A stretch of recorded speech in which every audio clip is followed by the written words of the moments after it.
UFC 289 is this weekend. I'm going to give you a full card prediction and breakdown from start to finish, starting from the early prelim to the main event. I believe there's only 11 fights on this card, so not sure how much of an early prelim there'll necessarily be for this one. I think they'll probably just split it up, prelims to main card. Yeah, there's 11 fights on this card. A lot of fights kind of fell out of this one. It was looking kind of decent at one point, and then there's a lot of pullouts. So very rough card in general. I feel bad for the Canadian fans, but we'll get on with this one. There's quite a bit of good fights on this card, with despite all the other issues on this one, so I am kind of excited about it. But starting off, we have Diana Belbita versus Maria Oliveira. Belbita 14-7, 26 years of age, 68 inches of reach. Oliveira 13-6, 26 years of age, 69 inches of reach.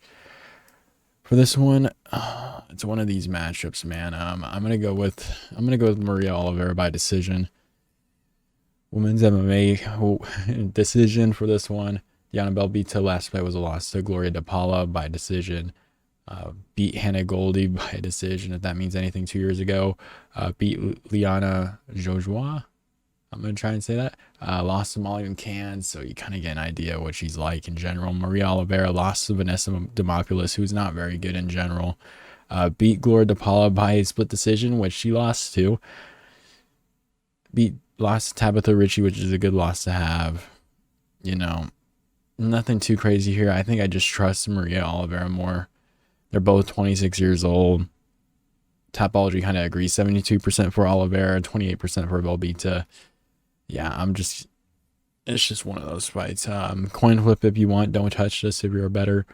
But I'm going to go with Maria Oliveira to take this one. I think she just, I don't know, a year and 3 months off for Diana Belbita. I kind of just trust Maria Oliveira more in this matchup, if that makes sense. I don't know if these ladies should necessarily be in the UFC right now, but man, certainly an interesting fight. Go use the restroom, sleep in. What time even is this fight? But it's probably later on, so hopefully you're not sleeping in by then. But yeah, skip this fight if you want. It's gonna be an interesting one for sure. Moving on up the card, we have David Dvorak versus Steve Erceg. Dvorak 20-5, 31 years of age, 68 inches of reach. Erceg 9-1, 27 years of age, 68.5 inches of reach. Steve Erceg will have a half-inch reach advantage in this matchup. David Dvorak last fight was a loss to Manel Cap. Before then, lost to Mateusz Nicolaus. So two very tough fighters in general. I believe they're pretty high ranked as well in the flyweight division. Then beat Ronderos, beat Jordan Espinoza. I skipped the first name there, so I don't mispronounce it. And then beat Bruno Silva. For Steve Erceg, he's making his UFC debut. I believe he was supposed to fight Clayton Carpenter before getting David Dvorak on short notice. So it should be a very interesting matchup. I think Steve Erceg is a really good prospect, like a 100% really good prospect. If you see some of his fights, he's a pretty dominant fighter in general. Like I was looking through here, his last few fights: win, rear naked choke first round, guillotine choke by first round, decision, round 1, round 3, round 1, and then even Sunguk Choi, previous, I believe, I guess you can kind of call him a UFC fighter. He's on the road to UFC. I think he's on this season's as well. Got to the finals, I believe, and then lost to Hyun Sung Park, and is now on the second season of Road to UFC, I think, against Summit Kumar. So beat a kinda UFC level opponent. I believe Shannon Ross is also in the UFC. Actually, now that I think about it, he is in the UFC still, surprisingly. Was on the Contender Series, lost in the actual UFC as well. So he has two really good wins. Finished Shannon Ross, and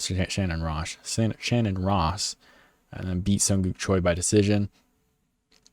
But for this matchup, I saw his Cody Haddon fight. I was like, okay, so all these guys are getting finished by him. One decision, at least recently, within the last couple years. Let me check it out. Cody Haddon, he definitely had a little bit of struggles with, and I think David Dvorak will be able to do pretty well on the feet in this matchup. I think Steve Erceg definitely has a chance in this one. David Dvorak's ranked number 11, I believe, according to Tapology in the UFC, or unless that's just the ranking that they have on here. But I think that's probably about right for this one. But I think David Dvorak's just going to be better on the feet. If it does get to the ground, I think I am going to be a little bit worried for David Dvorak. But I don't know. I trust David Dvorak. Kind of just be a little patient here. Take his time on the feet and kind of win it that way. But Steve Erceg definitely has a very solid chance in this matchup. He's a very good prospect. coming into the UFC, only 27 years old, so he's definitely got some time. He's kind of getting thrown into the wolves, almost 28, but he's still got some time either way. A good prospect out of Australia. Tapology has 84% for Dvorak by decision, and then 16% for Erceg. So we'll see what happens in this one. I think it could flip. Plus 150 underdog for Steve Erceg, minus 175 for David Dvorak. So it'd be a very interesting matchup, but I'm going to go with David Dvorak in this one. Up the card, we have Blake Bilder versus Kyle Nelson. Bilder, 8-0, 32 years of age, 68.5 inches of reach. Nelson, 13-5, 32 years of age, 71 inches of reach. Nelson will have a, let's see if I can do this math, 2.5 inch reach advantage in this matchup. For Blake Bilder's last matchup in the UFC, he beat Shane Young by decision. I believe that was in the Perth, Australia card, I want to say. Yeah, well, I think it was the Perth card, UFC 284. And then beat Alex Morgan on the Contender Series, and then had a couple fights, obviously, in the regionals. But for Kyle Nelson's last fight was a draw against Doo Ho Choi, which was a very interesting matchup. I think he easily could have lost that fight if the point deductions weren't there, I guess, if you want to say it. It was a weird kind of headbutt that kind of got the point deduction for him to where it was turned into a draw, but I think it easily could have been a win for Doo Ho Choi in that one. Lost to Jai Herbert by decision, lost to Billy Quarantillo, which is not a bad loss to have, beat Polo Reyes, and then lost to Matt Sales, which is what it is there 4 years ago. Hasn't been the most active. I guess now he's being a little bit more active. 3 months, 10 months ago, 2 years, 8 months ago. So he has suffered quite a bit of KO losses, finished by Matt Sales, beat Polo Reyes by KO, but then got finished by Billy Quarantillo, lost the decision, and then got hurt very badly against Doo Ho Choi. I think I'm going to go with Blake Bilder in this one. I think I trust him a little bit more. I think he's been looking a little bit more impressive. Undefeated fighter here, minus 200 favorite with the odds. I think he's going to be able to mix in his offense here, kind of just mixing the takedowns, be a little bit better on the stand-up. Tapology has it 94% for Blake Bilder, 40% by decision, 40% by submission, and 12% by TKO KO, 6% for Nelson in this one. I agree. I'm going to go with Bilder by decision. I don't know if I really think there's much of a threat here. Maybe he does get like a submission win in this matchup, but I don't know. I just see Blake Bilder kind of just grinding him out there. I think Kyle Nelson hangs in there, but I think Blake Bilder definitely wins this one by decision. Up the card, we have Aiemann Zahabi versus Aori Qileng. Qileng. I'm going to just say it like that. Zahabi, 9-2, 35 years of age, 68 inches of reach.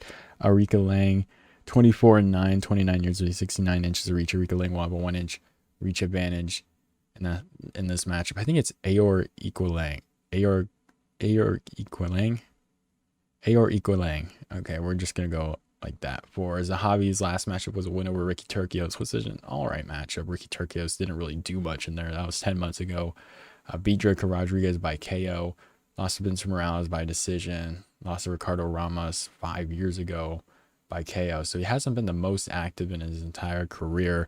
Aori Qileng, last fight was a win over Jay Perrin, which was kind of close in general. Jay Perrin also got kind of beat up pretty badly by Raul Rosas Jr., who did not look too great against Christian Rodriguez recently. So you can't really judge this one too crazy. If you use your MMA math, of course, Jay Perrin didn't look that well against a Raul Rosas Jr., who's a pretty one-dimensional fighter. And Aori Qileng kind of made it, at least towards the end of it, a little bit more worrying in that matchup. So take that with what you will. Beat Cameron Else by KO. Lost to Cody Durden by decision. Lost to Jeff Molina by decision. And then Jeff Molina was his debut in the UFC, obviously. So he is 29 years old to the 35-year-old Zahabi. Zahabi fought 10 months ago, 8 months ago for Aori Qileng. I'm going to go with Aori Qileng in this one. I think Zahabi, this one's actually a pretty decently close fight. Zahabi coming in at plus 105, according to Tapology for the betting odds. 35 years old, not too active 10 months ago, 2 years ago before then.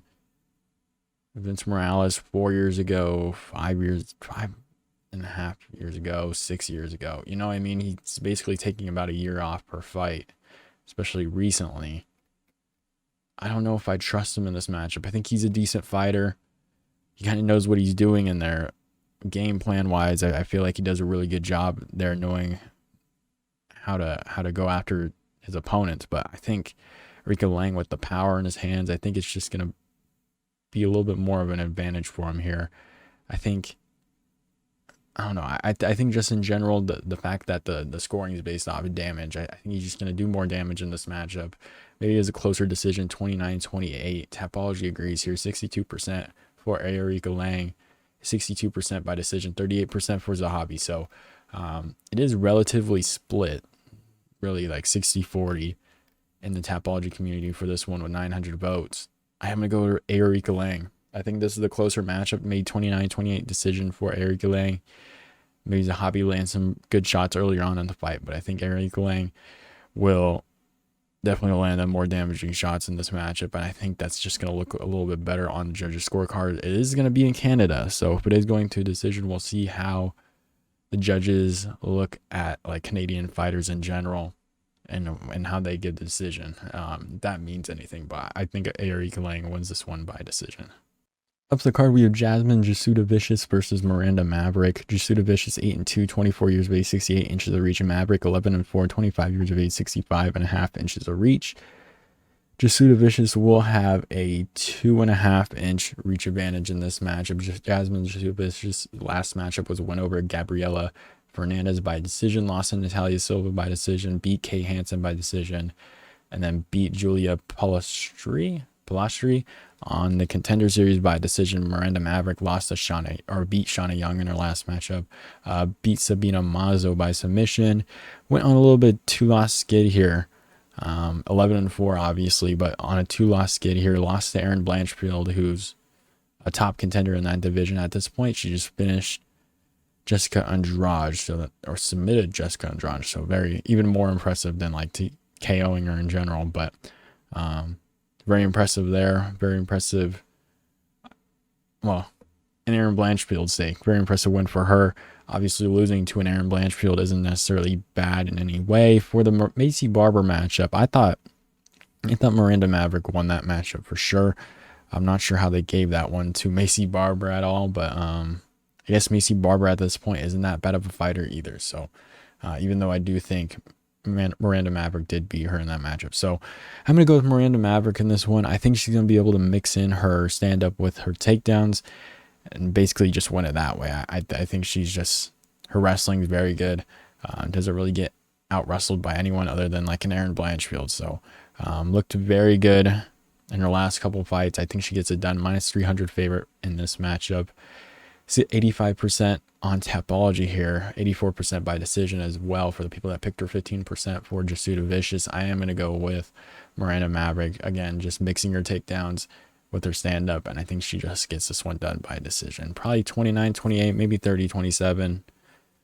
She just dominates it in this matchup. So Miranda Maverick for the win for this one. Up the card, we have Nassourdine Imavov versus Chris Curtis. Imavov 12-4, 27 years of age, 75 inches of reach. Curtis 30-10, 35 years of age, 75.5 inches of reach. Curtis will have a half-inch reach advantage in this matchup. Nassourdine Imavov last fight was a loss to Sean Strickland by decision. Obviously, Sean Strickland took that fight on short notice. I think it was supposed to be Gaslam, not supposed to be fighting, but Sean Strickland took on short notice, went up a division, beat him in that matchup, beat Joaquin Buckley by decision, beat Edmund Shabazian by KO, beat Ian Heinisch by KO, and then lost to Phil Haas by a majority decision in that matchup. Chris Curtis, last fight was a loss to Kelvin Gastelum, which I felt it could have gone either way. I think there's a headbutt in that one where it kind of hurt Chris Curtis, or it like dropped him or something, and it kind of swayed the judges' scoring, I believe. I think Chris Curtis, if you remove that headbutt, I think probably would have won that fight. I think in general, I thought he won it because on commentary, obviously, we know that he did get headbutted. So I thought he did win that fight. Obviously, the judges couldn't really do too much about it because there wasn't really a stop, and the ref didn't really say too much, and you couldn't really tell it was a headbutt until they slow-moed it. So very unfortunate for him there. Beat Joaquin Buckley by KO before then. Lost to Jack Hermanson by decision. Beat Rodolfo Vieira by decision, and then beat Brendan Allen by KO. So for this one, I think I'm going to go with Chris Curtis here. Nassourdine Imavov, I believe, is coming off an injury as well. I think it was an ankle injury. I think he needed like surgery as well. Has been rehabbing it for a little bit. But Chris Curtis Looked good against Kelvin Gastelum, even though he did get dropped in that one. I don't think it will be too much of a problem here in this matchup against Imavov. Imavov against Strickland, I guess it kind of just took the hype away from him a little bit more. I think a lot of people were kind of expecting a little bit more from him there, but again, he's only 27 years old in the middleweight division, so he's definitely got quite a bit of time to grow in general. But I think Chris Curtis, really good takedown defense, really solid boxing as well. I don't think the length of Imavov is going to be too big of an issue here for Chris Curtis, even though Imavov does have a reach or doesn't have a reach advantage. I think he does fight a little bit more lengthier, but I think Chris Curtis, again, I think even though maybe Imavov might not bring the scrap there, I think Chris Curtis is going to do enough in some of these rounds, and I think Imavov likely, and he does kind of have this cardio and conditioning issues at some point. Maybe when he goes for takedowns, or I don't know what it necessarily is for him, but he does start to tire out towards the end of this fight. You saw it in the Joaquin Buckley fight as well. Not too much in the Sean Strickland fight. He did kind of pace himself a little bit better, but in the Joaquin Buckley fight, Joaquin Buckley had a very good third round, and Imavov was pretty much doing well for the majority of the fight till the end of it in general, to like the late part of the second and third round. So he does kind of have a conditioning problem, and I think it does kind of favor Chris Curtis in that way as well. I think he has very solid boxing again, good takedown defense. And I think Imavov over time in this fight, I think he does kind of slow down. I think Chris Curtis is a little bit better, and I think he does win this one by a 29-28 decision. I wouldn't be surprised if Imavov does kind of win this one. It is a -125 favorite for Imavov in this matchup. But I think Chris Curtis gets this one done. I think he wins 29-28 decision. 57% on Tapology for Imavov by decision, 43% for Curtis by decision, and 29% by KO. Maybe he does catch Imavov at some point, but again, Tapology is favoring Imavov here for the majority of the picks here. I'm going to go with Chris Curtis, though. I think he gets this one done. I think he's a very solid fighter, even though it may be some problems in general, because again, you saw him kind of get annoyed with Jack Hermanson in that fight when Jack Hermanson was kind of forcing him to come forward, and he was just using his length, like kick and circle around, kick and circle around. I think Imavov is going to be a little bit more, I don't want to say aggressive, but I think he's going to be striking with Chris Curtis in this matchup. So that's why I think I'll just give it to Chris Curtis, just outpointing him and avoiding some of the takedowns. And I think he gets this one done. 29-28 decision for Chris Curtis in this matchup. At the card, we have Eryk Anders versus Marc-Andre Barriault. Eryk Anders, 15-7, 36 years of age, 75 inches of reach. Marc-Andre Barriault, 15-6, 33 years of age, 74 inches of reach. Anders will have a 1-inch reach advantage in this matchup. Eryk Anders' last fight was a win over Kyle Dawkins, which who doesn't beat a Dawkins brother at this point. Eryk Anders lost to Union Park by split decision, lost to Andre Muniz by submission, and then beat Darren Stewart by a decision in that matchup. Marc-Andre Barriault last fight was a win over Julian Marquez by KO, lost to Anthony Hernandez, beat Jordan Wright, lost to Chidi Njokuani, and then beat Dachalu Gembula. So you can kind of tell where Marc-Andre Barriault kind of is in this division. Eryk Anders, again, losing to Union Park, losing to Andre Muniz, beating Darren Stewart. So they both kind of, you can both kind of tell with their wins and losses where they're kind of at in the middleweight division in general. They're definitely that middle to high area in the unranked area in the UFC. So I think Marc-Andre Barriault wins this one. Eryk Anders, 36 years old. Whenever I watch him fight, he does look older. Like it doesn't feel like he's a 36-year-old. It feels like he's kind of like, I don't want to say stiff in there, but I feel Barriault is going to be the younger fighter. He's going to fight like the younger fighter. It feels like Eryk Anders isn't really fighting like that anymore in general. I just think Marc-Andre Barriault just pieces him up on the feet. I think he gets it done there. I don't think he wins by KO, but I think he does hurt Anders a couple times in this matchup. But I think he outstrikes him, wins this one by decision.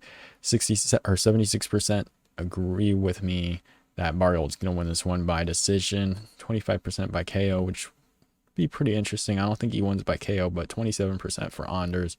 I think I trust Barriault in this matchup a little bit more. Again, Eryk Anders, only 36 years old, which, depending on what division you are in, could be a good or a bad thing. But he just doesn't look like, he just looks like an older version of himself at this point. It doesn't feel like is the guy that could get it done in general. So I'm gonna go with it. It does sound like a weird kind of thing to say for a matchup in general, but I think Marc-Andre Barriault is just a younger guy. He's gonna look like the younger guy. I think Eric Andre is gonna be moving a little bit slower, and I think Barriault just gets it done by decision. So Marc-Andre Barriault by 30-27 decision in this matchup. Up the card, we have Dan Ige versus Nate Landwehr. Dan Ige, 16-6, 31 years of age and 71 inches of reach. Nate Landwehr, 17-4, 35 years of age, 70.5 inches of reach. Dan Ige will have a half-inch reach advantage in this one. Dan Ige, last fight was a win over Damon Jackson by KO. Went on a 3-fight losing skid here. Lost to Mavzar Evloev. Lost to Josh Emmett. I thought he beat Josh Emmett in all actuality. I think it's a pretty good argument that you could make for that fight. I thought he beat Josh Emmett in general. Kind of got an unfortunate decision there, and then lost to Chin Sung Jung, and then beat Gavin Tucker by KO. Nate Landwehr coming off a win against Austin Lingo. I think he was supposed to fight Caceres, but Caceres had to pull out, so they found a different matchup. Beat David Onama, beat Ludovic Klein, lost to Julian Rosa by flying knee KO, and then beat Darren Elkins. These two matchups have really made Nate Landwehr in the UFC, the Austin Lingo and the David Onama. Pretty much the David Onama for sure. But Austin Lingo, a lot of people just want to hear him do a post-fight speech in general. I want to hear him do a post-fight speech in this matchup. But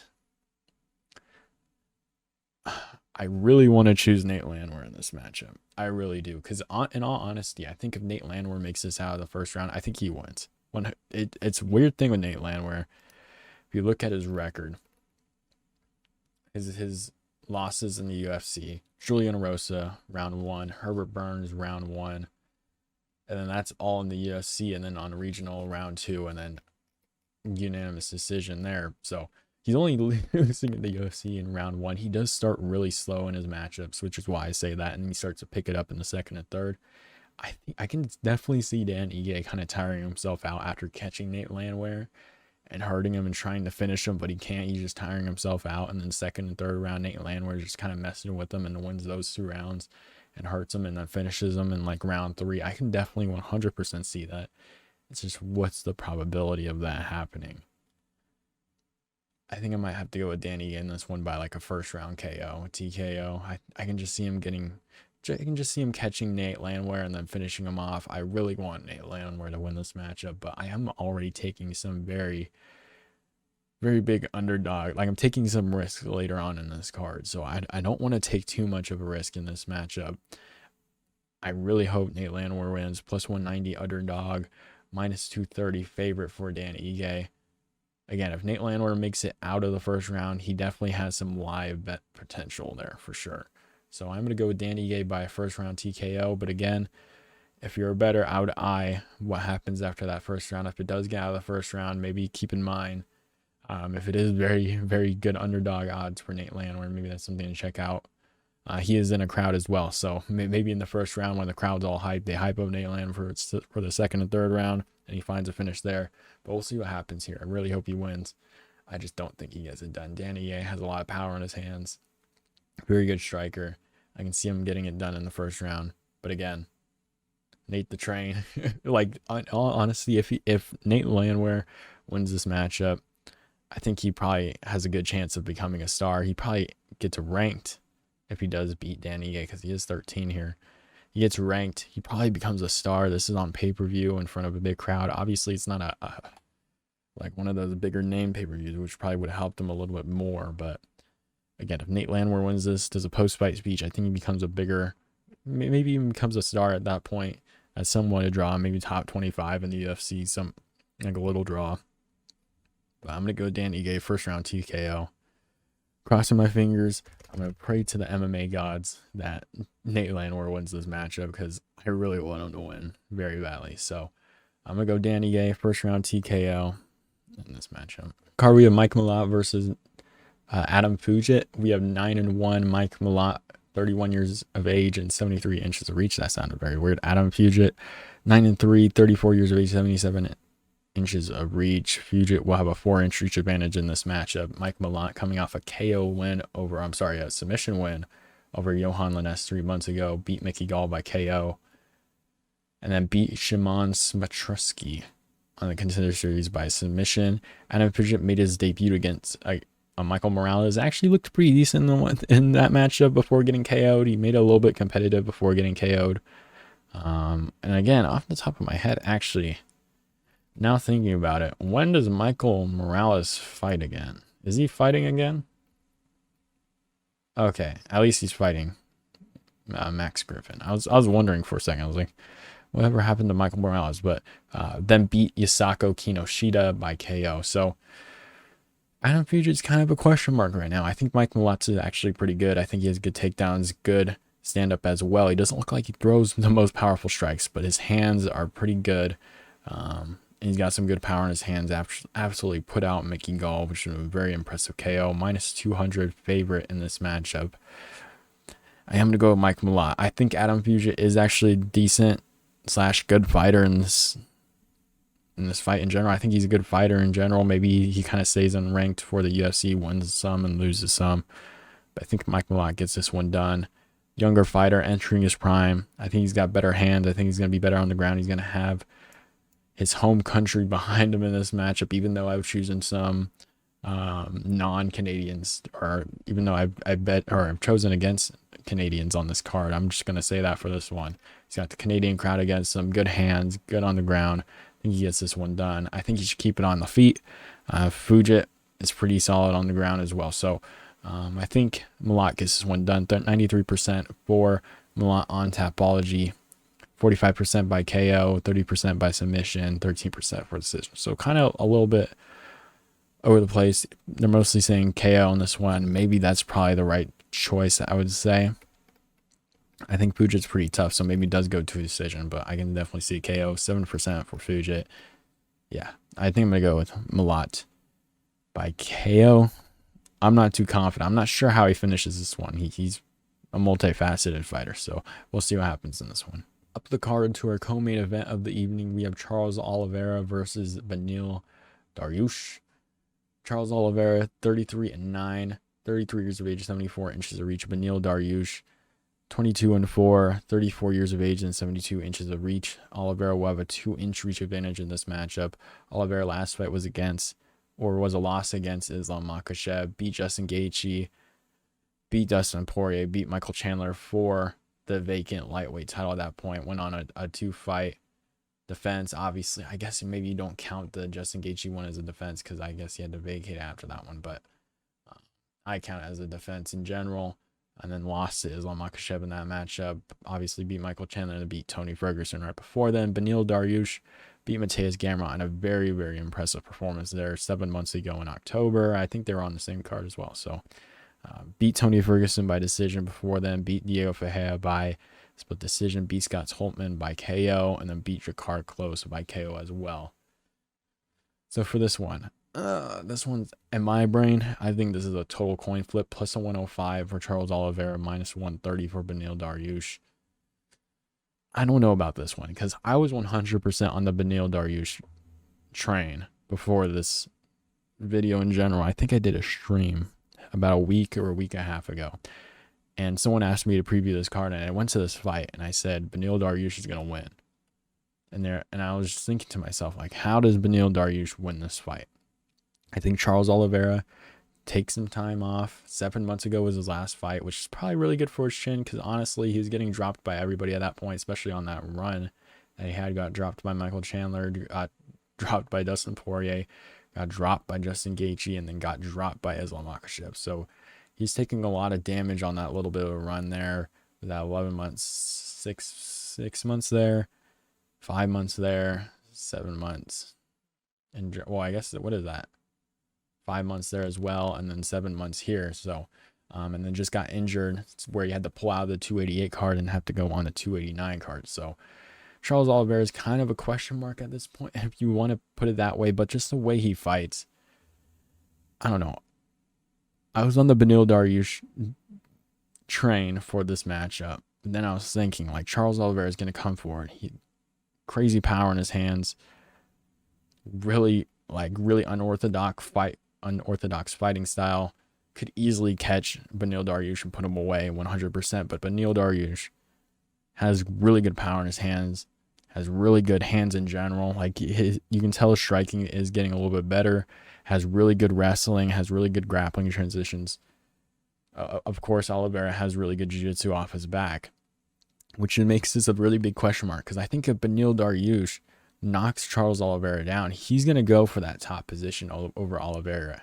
And how does that position go? Because I don't think it's more of a Islam Makhachev type grappler we have with Beneil Dariush, because Islam Makhachev, obviously with that Sambo background, he was able to get on top of Oliveira, the stronger guy.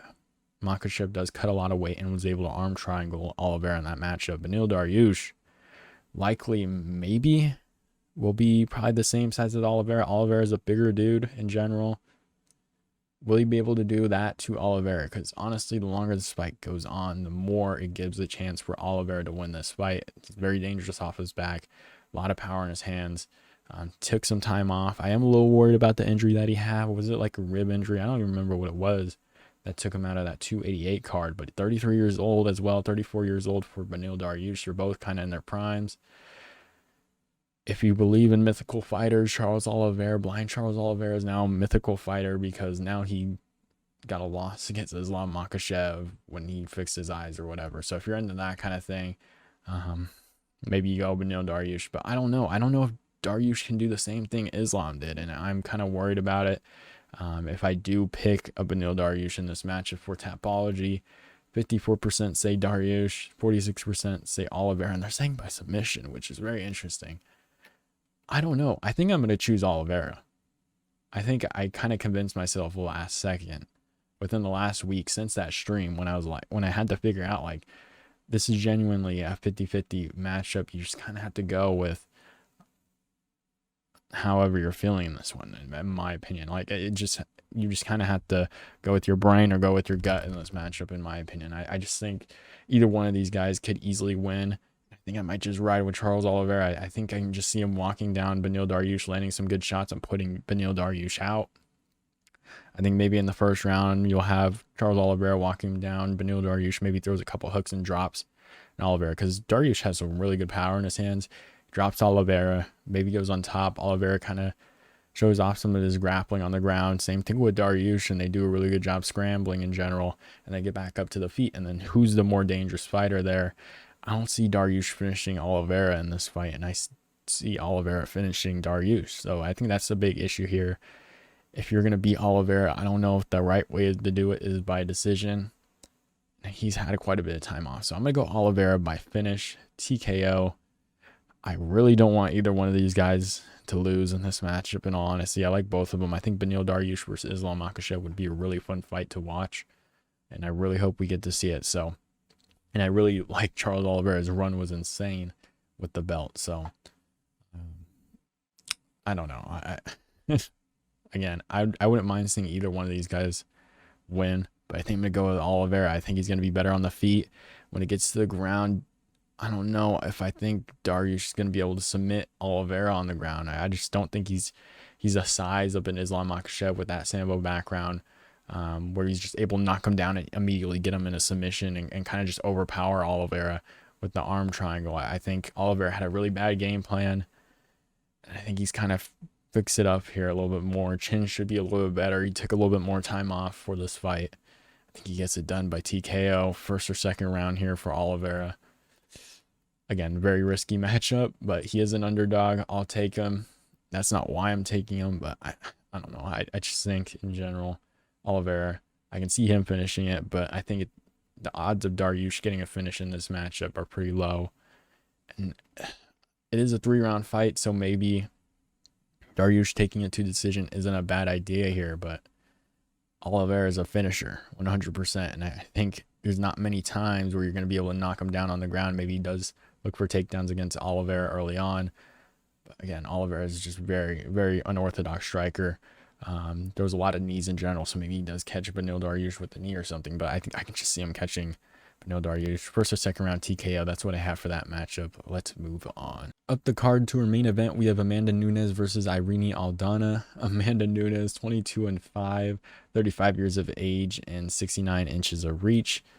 For Irene Aldana, 14-6, 35 years of age, 68.5 inches of reach. Amanda Nunes will have a half-inch reach advantage in this matchup. Amanda Nunes' last fight was a win over Juliana Pena in their second matchup. Lost to Juliana Pena by submission, which I don't know how she lost to Juliana Pena. She must have just not trained in general. Beat Megan Anderson by submission.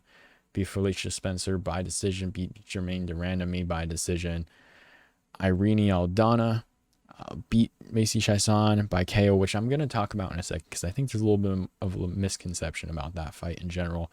Beat Yana Santos by KO.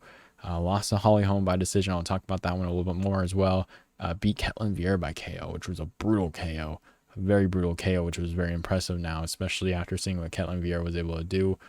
Made it competitive with Raquel Pennington. I think, well, she did lose that one. I think it was a majority decision or a split decision or whatever it was for that matchup, but made it competitive with Raquel Pennington as well. So she's definitely up there, and she just put her out cold. Beat Vanessa Mello as well. But just getting into, well, I guess I'll skip through it. For this one, plus 260 underdog for Irene Aldana, minus 330 for Amanda Nunes. I'm really tempted to take Irene Aldana in this matchup. I think she could get it done. I think she's going to be better on the feet. What Irene Aldana does is it feels like she's longer in there. I don't know if it's just me, but Macy Chiasson is a very underrated fighter. I know it wasn't necessarily at 135. I think it was a catch weight. I think Irene Aldana was fine making weight. I think it's more of a Macy Chiasson issue because she's had issues as well making weight, but it felt like Irene Aldana was at like 137. I think Chiasson was at 140. So I think you can kind of gather who's had the weight issues there. But for that matchup, I think Macy Chiasson is a really underrated fighter. I think even in that matchup, people say that Macy Chiasson made it pretty competitive, and that's not really a good thing. I don't know if it was really that competitive. I thought for sure, like in the first round, you could argue that Macy Chiasson definitely, I don't even know if you can argue it, like it's on footage, that Macy Chiasson tapped out to an armbar in that first round. Ref didn't see it, so the fight didn't necessarily end there, but it is on footage, especially, I think, who didn't like Jillian Robertson fight someone? I don't necessarily know who it was. I think it was Jillian Robertson, where they tapped the arm twice in an armbar and they ended the fight there. And that's exactly what Macy Chiasson did in the first round. I believe in the second round, she ended up taking Irene Aldana's back. I guess you could probably give her that round, but I think in the third round, Irene Aldana getting the up kick, liver kick, KO, which was very impressive and very different, I guess. I don't know, very impressive way to win, I guess. But for Irene Aldana, a lot's going to be made of in this matchup about how her takedown defense is. I don't think her takedown defense is that good, but I think in general, her on the ground, her in grappling positions on the ground, she's actually really tricky there. I don't know if it's the way her body is built, where she's kind of like a taller, skinnier, with a lot longer legs. She's able to be able to put people in some really different submissions in general, is able to get some submissions pretty quickly. But I think, I don't know, maybe in general, she's just able to get really unique positions on the ground and good grappling positions and defend pretty well and put ladies in submissions. You saw it with Macy Chiasson, got a takedown and they got immediately put into an arm bar. I think she even looked for a knee bar or a heel hook eventually in that round as well for Irene Aldana. But again, Irene Aldana knows kind of what she's doing off her back. In the Holly Holm fight, Holly Holm did a really good job taking down Irene Aldana and kind of controlling her there, getting in different positions, side control, half guard, just staying active on the ground and kind of just pointing her on the ground.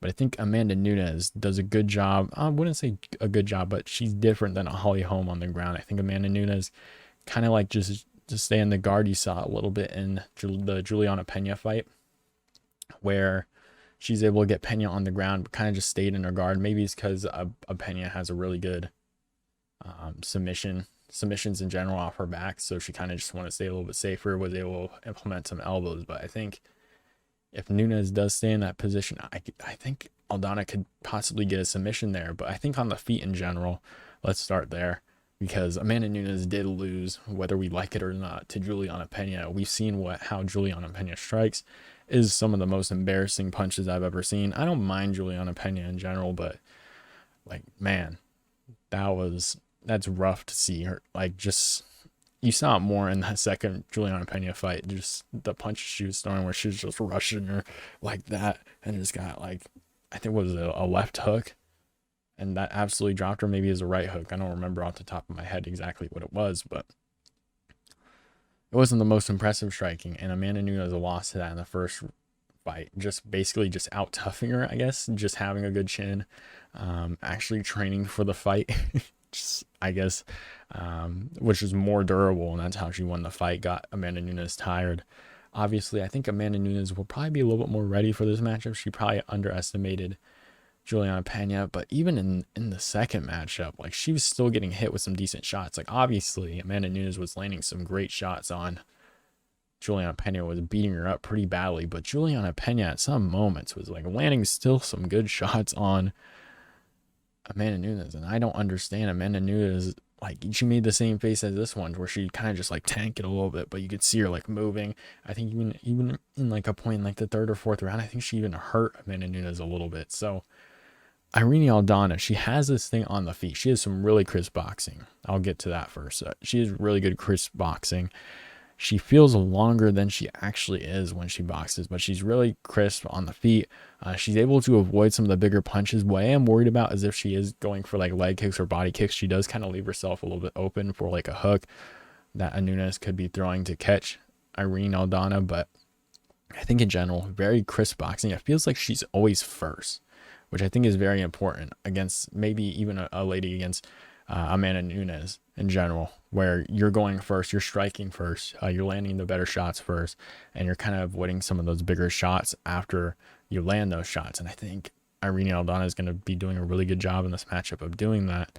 And I think she could definitely hurt Amanda Nunes in this matchup. And maybe Amanda Nunes looks in for a really bad takedown and then falls into a trap for Irene Aldana and puts her in an armbar, kind of like how she did with Macy Chiasson.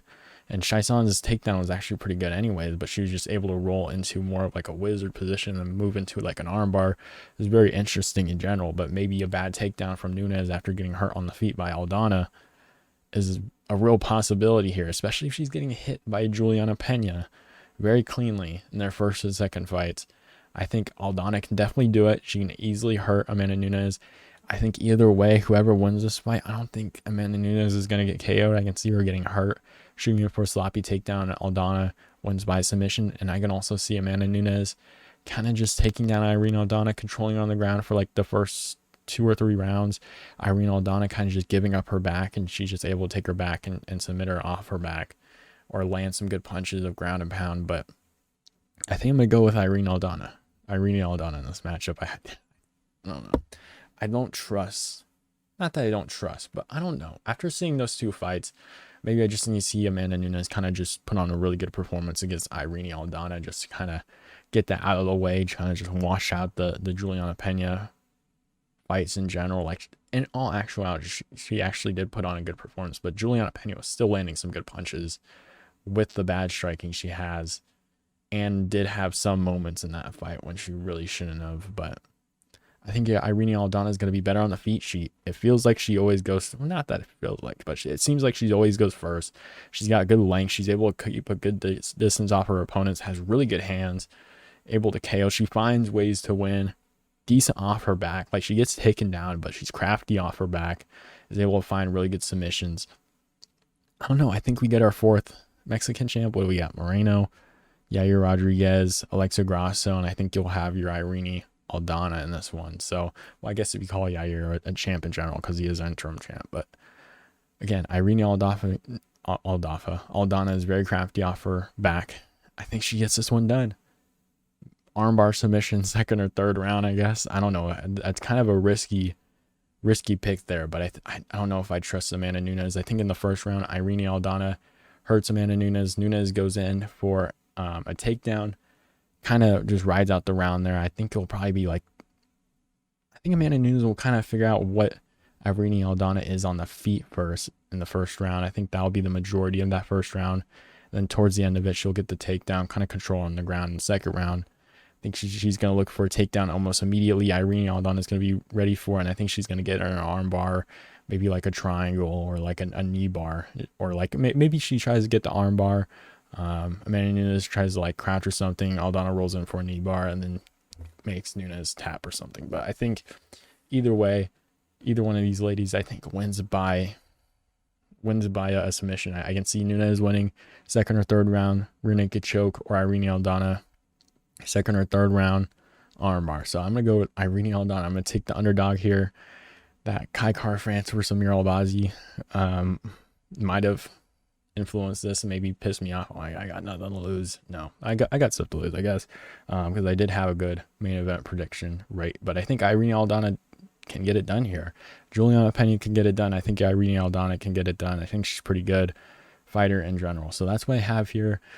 Couple big underdogs. I think this card could go really wrong.